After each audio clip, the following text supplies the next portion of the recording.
Hello.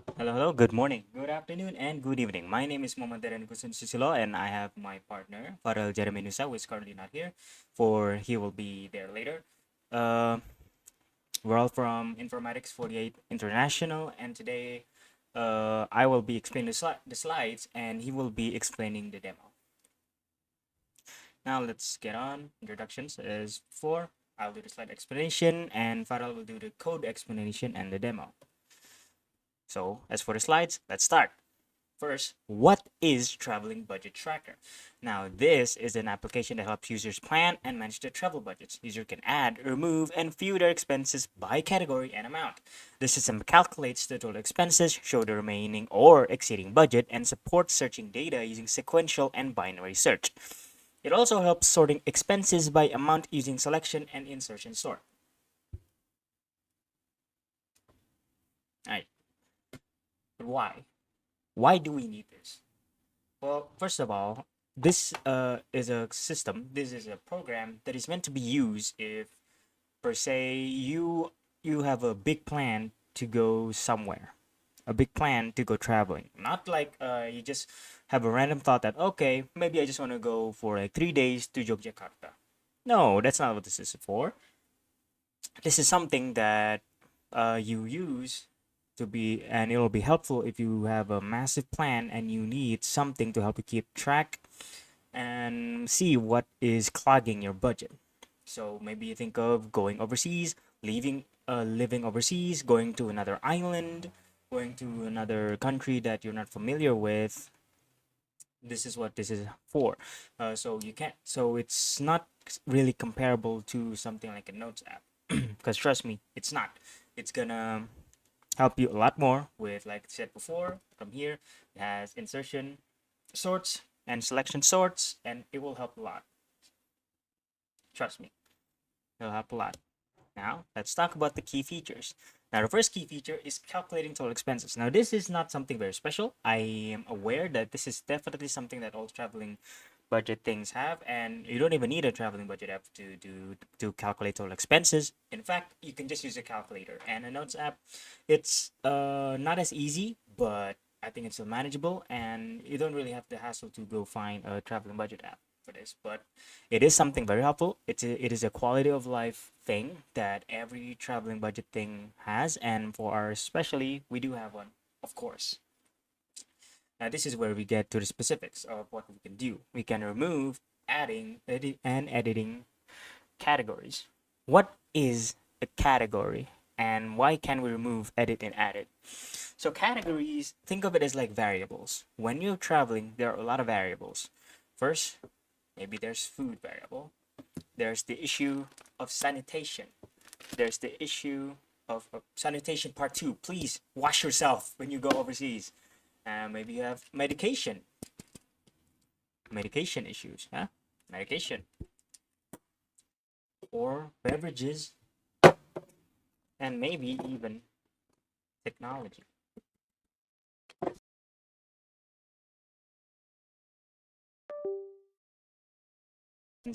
And these are what we call categories in our app. So imagine food, that's a category, and there's water, that's a category. There's a technology, that's a category. You add your own categories because, well, not everyone is gonna consider technology or sanitation ew when they're discussing budget for traveling. So you can customize it as much as you want because, different people have different needs. Some people might have gaming needs, the gaming categories. So you have categories and you add your budget to that particular category. So for gaming, let's just say you spend 3,000 on gaming. I don't judge you. 3,000 dollary dues, 3,000 monko dues, 3,000 berries for some gaming console or whatever, or games. That's fine. That's part of the category in your expenses. Food, like maybe 1,000, sanitation 500, transportation 2,000, stuff like that. And this will lead on to our third key feature. Guys, these two go together like honey and butter. Man, I love honey butter. And our third key feature is sorting and searching mechanism, and these can be also be grouped to specific categories. What do these sorting and searching mechanisms do, you ask? Oh, I'm glad you asked. The sorting and searching mechanism can help you search and sort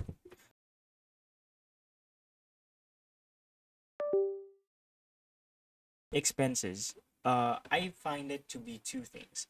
The first one is the obvious, big, massive money one that you probably uh, thought was necessary, but until you look back twice or thrice, four times, quadruple times, you're like, oh yeah, maybe that's too much. The big ones, the big spender, the one that make me wanna think twice. Like maybe a hotel, like a night for a hotel, $200. Hell no, gotta think twice. So by sorting from sorting descending, you can see that which categories are the most expensive. Which ones have which categories are using the most of your money, and looking at these can make you jump back to reality. Uh, what's the correct term? Jump back to reality. I don't think that's whatever. You get the idea. And there's also the second part. From episode 4, there's two types of money spent that is the biggest obstacle when we're expensing managing funds, and that is that the little expenses that are building up. Like I said, things like sanitation, even though it's important, some people might go a little overboard with it. Beverages, there may be another one. Snacks, that's another one. Uh, Shoes, that could be another one. Paper, it in office interior. I don't know how to explain it, but it's basically things like your pen, paper, office itineraries. I don't know how to spell it. Sorry. Those things are small things that maybe they consume a little bit. So when you first started, you just put it on your notes. You don't really notice it that much, but it adds up, it clogs up, and it makes you think like, do you really need it? Do you really need sugar packets? You really need pens that maybe the hotel has them? So by sorting through ascending, so you can see which one are the smallest and which one is the highest. So you start from the smallest to the highest, and then you see, oh, I have a lot of these small things that I probably don't need, and even though individually they're nothing, they add up a lot. They add up a lot. And that's the importance of that. And we have searching. Now I understand searching is not something that doesn't seem that important, but you gotta remember categories can be made so much, and categories help you. So let's say you're on a 3 week trip. What is a trip? Whatever. 3 week trip. So you decide to divide the food categories into three separate categories, the hotels into three separate categories, the sightseeing to three separate categories, and the transportation to three separate categories. So you have food week 1, food week 2, food week 3, hotel week 1, hotel week 2, hotel week 3, transportation week 1, week 2, week 3. So yes, that's something that what a searching mechanism can do, because I feel like if you're on a big trip, having those separate food things separate by week, by days, even by months, can help you a lot, and searching can help you find through those much easier. And that's also the specialty of the grouping. So you can group these things like food, make it into one specific big food group that has food week 1, food week 2, food week 3. So it looks a little nicer, it looks a little tidier, and you can see much easier. That's the key features. I bet you feel uh I bet you feel motivated to actually use our app now. Nice. All right. Binary search. Where's my paper? Here it is. This is just to help a little bit explain. Here it is. The paper. So, binary search. What is binary search? Binary search is one of our key components in our traveling budget tracker app. What is a binary search? Now, binary search does what it does is that it repeatedly divided the sorted list in half to find the target faster. while ago, son. That makes no sense. I don't understand what you're talking about. Okay, that's why we need the paper. And that's why we have example sentences. Now, I was looking for page 6. Now, imagine this. An office worker in a Smith Porter. I was looking for page 64 in the sorted book index. So I opened to the middle, saw page 50, and kept jumping halfway until I found it. Okay, let's use the paper to explain it more clearly. Like said, that office worker wanted to find page 64 in a, let's say, 100-page paper. So he opened it the middle, which is page 50-ish. Okay, page 50-ish. Okay, was that bigger or lower than the page I was searching for? Since the page you were searching for is 64, so it's bigger. So next, you go to the right, or that means you go higher and divide by 2. So you go from 0 to 100 to 51 to 100. Find the middle ground of 100 and you find 75. Okay, then to 75, is it lower or higher? To the target, 64, lower. Okay, so you go lower. So now you go 50 to 75, from 50 to 100, and you so on and so forth until you find your desired number. That is binary search. And then we have sequential search. It's much more easier to explain sequential search. I feel like you might understand it easier as well. Now, sequential search is a look through each item one by one until you find the target. Sounds simple, but let me give you an example anyways, just in case you still didn't understand. Now, to find my friend's phone number, okay, let me use my voice. Fine. To find my friend's phone number in his list, I checked each name from the top until I found hers. Now, what was that lady talking about? All right, so to find a friend's phone number on this page. All right, let's see from this page. So, what a sequential search does is that check each name from the top until you find it. So, this is the top. Do I find her? Nope. Next one. Nope. Next one. No. Next one. Next one. Next one. Next one. Next one. Next one. Next one. Until you find it. Hence the name sequential search. You find them one by one by one by one by one. One by one. That is sequential search. It's very self-explanatory. Next, we have selection sort. Now, selection sort is to find the smallest item and place it at the beginning, repeating until it's sorted. That might sound complicated. Let me give an example. Now, to organize my cards by number, I kept picking the smallest card and placing it at the front. Okay. Think of this as the front, and this gradually goes to the back over here. So this is the front. Okay. We sort our cards and find this. Okay. This has the value of 9. Since it's the first card, either way, it's going to be at the top. And then we check here. It's a 10. Okay, is 10 smaller or bigger than 9? Since we're finding the smallest item, the smallest one must be at the top. Since 10 is not smaller than 9, we got to put it gradually until the bottom. So, whoop, put it here. And then we have 3. Is 3 smaller than 10? Yes, it is. We'll place it. Is 3 smaller than 9? Alright, we'll place it. And now we have the new shortest king. And we continue that until we sort out all our cards. Or all our values. That is selection sort. And next, we have insertion sort. What is insertion sort? You might ask. Well, okay. That's why you're here anyway. To insertion sort is basically to insert each new item onto its correct place in the already sorted parts. What? Let me give you an example. When sorting test papers, I took one at a time and placed it where it belonged in the growing sorted pile. Pretty much, you pretty much put it in a... Okay, so to give a more specific example of insert sort, imagine a descending list. So we put the highest here until the lowest here. So that's why when you look at test papers, okay, which student has the highest score? It's pretty much a bit similar to selection sort, just the way that you gather the data is a little bit different.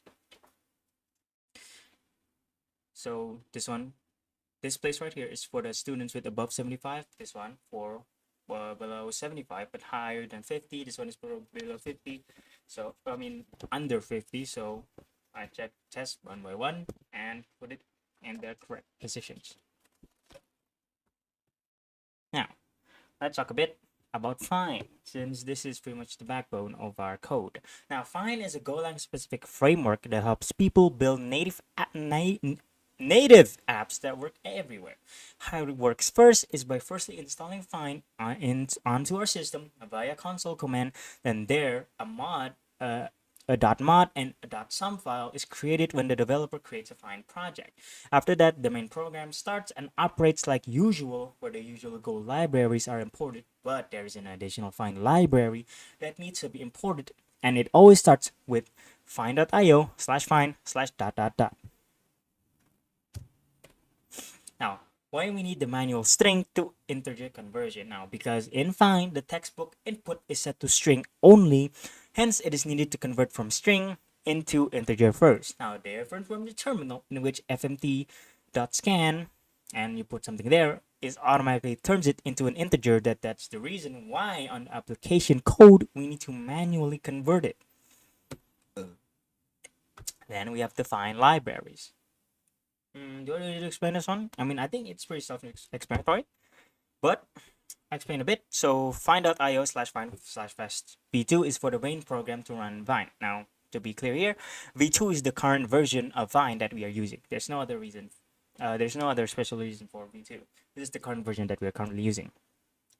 Now, for v2/app, it's for the main program to display the app.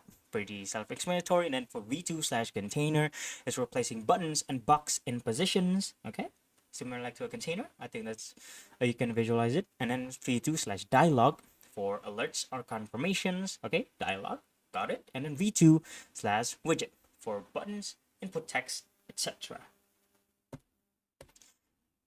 Right.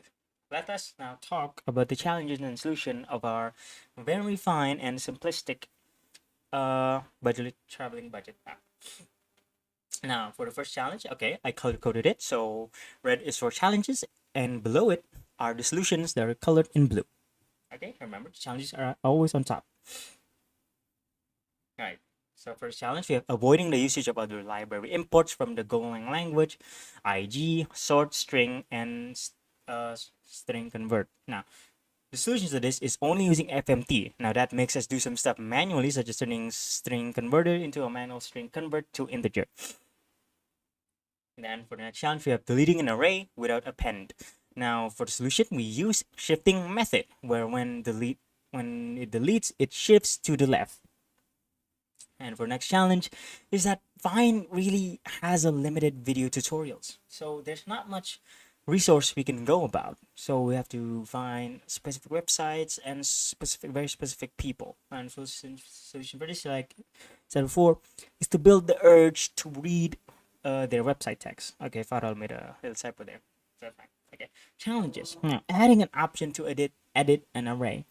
Now, for a solution for this, we added it in with the help of some tutorials from coding websites. In our case, it's Geek for Geeks. Geeks, man, they're the goat. I use them a lot too.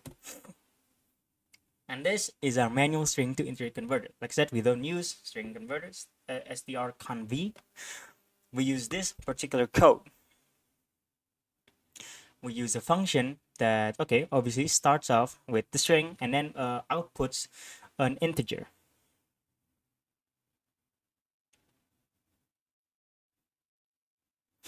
And then this is the shifting delete.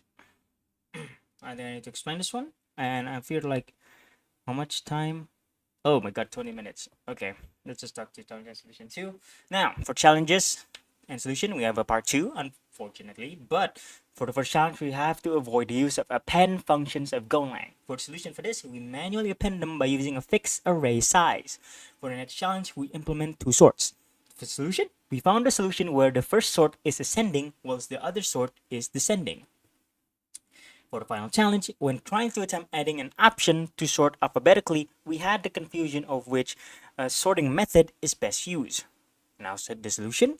We decided to use insertion sort because compared to selection sort, it performs much better in practice due to the fewer swaps and comparisons. It is more efficient in average scenarios. Now, in conclusion, the project we did was for the purpose of learning how to implement the basics of sorting and searches that have been taught to us. And we did that by starting off by making a simple terminal console, but gradually turning them into an app with the GUI framework Find.io. Now here, we learn how to use the GUI and how to implement the arrays and how to search and sort arrays. We learn how to manually append an array and delete an array, and also it turns out that a lot can be achieved using just a normal FMT library. But with all the frameworks and all the arrays, what is important is that we have successfully implemented the sort and searches on our algorithm, all four of binary search, sequential search, selection sort, insertion sort in one program. And that was the end of my presentation. Oh, the video doesn't end yet. I was responsible for only explaining the slides. Farel will be responsible of explaining not only the code but also the demo of our program. But this is where I end my presentation. My name is Muhammad Hadian Gosan Susilo, and thank you so much for watching and paying attention to my presentation. I trust you do that. Now, moving on to Farel. See ya. Gosan, looking out. Okay, so thank you, Gosan, for the slides explanation. Now I will explain our code, our whole code. What does it do, and a little bit of demo inside of it. Okay, so we're gonna start off with a simple one. We're not gonna discuss about the terminal program. We are gonna discuss about the application demo and code of it. So we're gonna start off with, everyone knows you start with package main, then we get import. All of this is as explained in the slides. The find import, and we only use FMT here because we cannot do anything else. Okay, next up is the constant. I decided to make it a fixed value because I cannot use a pen here. There you go. Here's our type, sorry, our struct, and the initial data. And here is the groups. The groups is for when it is for grouping, automatic grouping on the app later on. Here we have the sections. All right, now moving on to our main, or the main project. Yeah. Okay, so this is the display from line 38 until 74. This all we will all see on the interface of the app. Now this is the button areas. This will also show at the at the display of our app. So we get set budget, add expense, remove expense, search category. Now you might wonder, what is this button press? What is that? I will explain that soon because I decided to change it so that it is a separate function to make the code cleaner. Okay, so the search category button, search amount button, we got the selection sort button. Here we have our selection sort function and insertion, etc., and then we get the report button. Okay, now that's all the buttons that is in our app. Okay, now for this part here, it's show app. It basically just compile all of them up so it is tidy and can be displayed. And then here show and run is pretty explanatory. It's the show and run. Okay, so here we got manual string conf because we cannot use import string conf strconf because yeah, that's hard. And now here we did this from the tutorial in from Gigs for Geeks, if I'm not mistaken. Yeah. Then you got the function show data here. Get the sequential search already explained by Kosan on the slides. Binary search again already explained. Selection sort, insertion sort. What's new here is that there is an alphabetical sort for uh, alphabetical sort for for sorting. So but this time it uses insertion. Why did we use insertion? Because insertion is easier to do. Well, just like the slides explained, we decided to do that. Okay, you can see here, and then this here get group report is is a function where they group it all together. So I will show you the example on later on with the demo of the app. Then yeah, that's the report. Now here is what I mean. Edit function button. I already put a note here. I'm sorry, I forgot to delete. So uh, why did I decided to make a new function? It's because the main itself, especially here, it's already pretty crowded, and I decided to make. Uh, I decided to pitch the idea to make a different function. So we ended up doing that. We ended up making uh, a separate function. So all of this is for the reason of uh, the what do you call it, the budget, or the anything that's the expense, yeah, the expense is larger than zero, so it cannot be equal to zero, it has to be larger than zero. That's why I did this. Although the premise of all of this is uh, is the same. As we can see, we changed it just to add the zero or can be less than zero, but everything's the same. We got the add expense, edit expense, and then set budget button. Right, so let's go with the demo.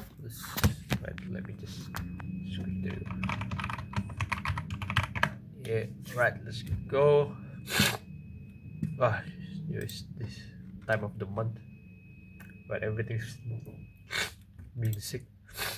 Okay, because this is a C compiler, it's gonna take a bit. Just wait for a bit.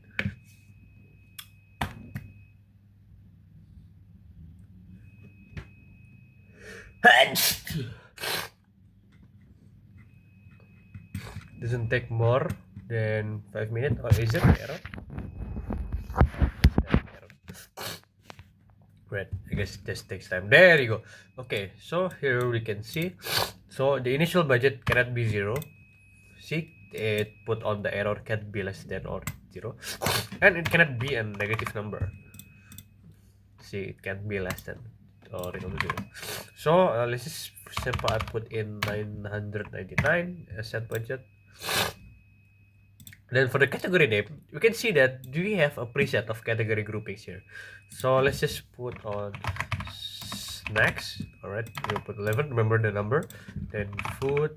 Let's put 22 and expense. And then let's just add. Let's just say I want to buy a gun for some reason. Oh, gun. Or bananas and potatoes. Bananas and potato. Oh yeah, those. 25. Right. You can see here just all of our index, all of our inputted data, everything's there. Okay, now I'm gonna let's just say I want to remove snacks. Yeah. I just put down the index. You can see here it's index 0, remove expense, and now it's gone. Okay, let's just put that back again real quick. Now, category for search, I can just search the category that I want. This is, for example, I want to search for the gun. Here we can see it's found because it exists. But if I type something that doesn't exist, it's gonna category not found. Same way, this one here, search for amount. Just say I put in 22 for food. You can say here for that index 2, index 1. But same way, if I put a random number that doesn't exist, it's gonna say amount not found. Now in that index to edit here, I can edit an index. So let's just say I want to edit gun again. Just put on the index, which is in this case gun is 1, put it there, and I'm gonna change it to 55. And there you go. I just updated gun. Oh, wait a minute. I just updated food. Wait. Oh, maybe wait. Okay. That's because I already sorted it out. Wait. Okay, let's try sorting now. We do selection sort, which is descending. It goes from 55 to 11. Now I'm gonna try to edit gun actually this time with the new mount. Maybe let's just add 133, I guess. There you go. Now it's edited, gun. Okay. Insertion sort is ascending. You can see that the lowest is at the top, and then the food is at the bottom. We can also sort it alphabetically. See, we can see bananas and potatoes goes first, food, etc. And now I want to edit again because why not? I love editing. Let's just change to food to 78. See next one.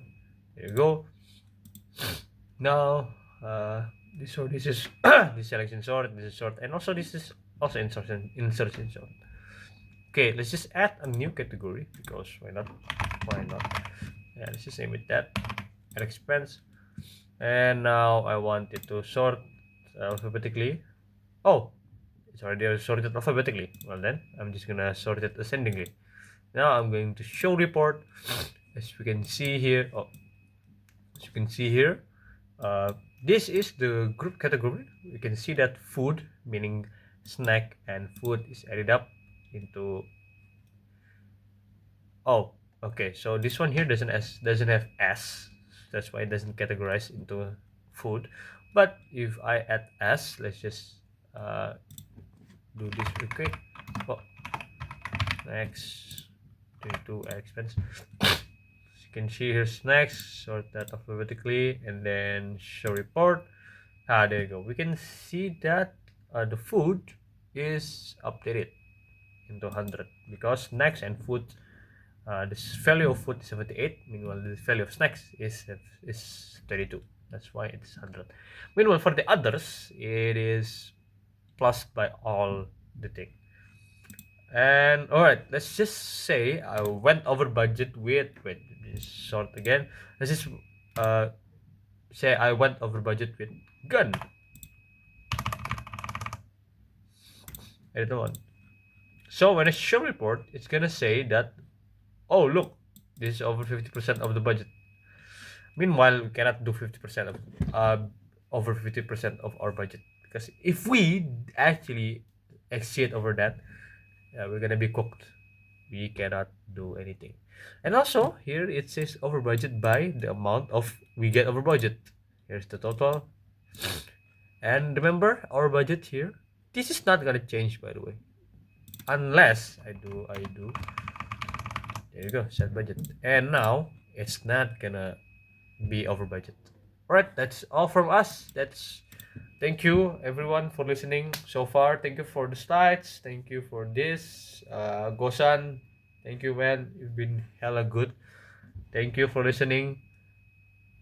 Ciao.